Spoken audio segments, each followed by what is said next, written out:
CIT president ఈరోజు రాష్ట్ర వ్యాప్తంగా మున్సిపల్ కార్మికులు ఎవరైతే ఉన్నారో వాళ్ళు చనిపోయినా లేదా 60 సంవత్సరాలు దిగిపోయిన కార్మికులు ఎవరైతే ఉన్నారో లేదా అనారోగ్యం పాలైన కార్మికులు ఎవరైతే ఉన్నారో వాళ్ళ స్థానంలో వాళ్ళ పిల్లలకి ఉద్యోగాలు ఇవ్వాలి అని చెప్పి ఈరోజు రాష్ట్ర వ్యాప్తంగా ధర్నాలు జరుగుతున్నాయి. అందులో భాగంగా విశాఖపట్నంలో కూడా ఇక్కడ ధర్నా కార్యక్రమం జరుగుతూ ఉంది.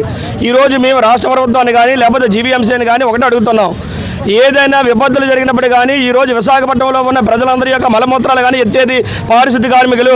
పని చేయించుకోవడం కార్మికులతో పని చేయించుకుంటున్నారు, కానీ పని చేయించుకున్న తర్వాత ఆ యొక్క పని చేసేటప్పుడు చనిపోయిన కార్మికులకి ఎందుకు మీరు ఆ కుటుంబాలకు ఉద్యోగాలు ఇవ్వాలని అడుగుతున్నాం.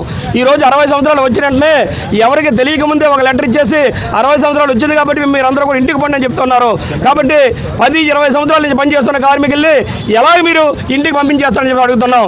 కాబట్టి ఎవరైతే 60 సంవత్సరాలు దిగిపోతున్నారో, ఎవరైతే చనిపోతున్నారో ఆ యొక్క చనిపోయిన కార్మికుల్లో కానీ 60 సంవత్సరాలు దిగిపోయిన దాంట్లో కానీ జీవీఎంసీలో పనిచేస్తున్న ప్రతి కార్మికులు కూడా ఆ కుటుంబాలకి ఉద్యోగాలు ఇవ్వాలి. ఉద్యోగాలు ఇవ్వలేని వల్ల చనిపోయిన కార్మికుల స్థానంలో ఉద్యోగాలు ఇచ్చినప్పుడు ఎవరైతే 60 సంవత్సరాలు అయితే దిగిపోతారో వాళ్ళ స్థానంలో కూడా ఉద్యోగాలు ఇవ్వాలి. ఇవ్వలేనప్పుడు ప్రతి కార్మికుడి యొక్క కుటుంబానికి కూడా 10 లక్షల రూపాయలు తక్కువ లేకుండా వాళ్ళకందరూ కూడా మీరు నష్టపరిహారం ఇవ్వండి. అప్పుడు ఆ కార్మికుల కుటుంబాన్ని న్యాయం చేయాలంటారు తప్ప అది మానేసి డైలీ వేజ్ ఇస్తాం లేకపోతే ఇంకోటి ఇస్తామంటే కుదరదు.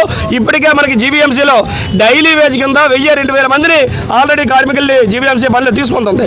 మరి డైలీ వేజ్ కాదు మీరు తీసుకోవాల్సింది.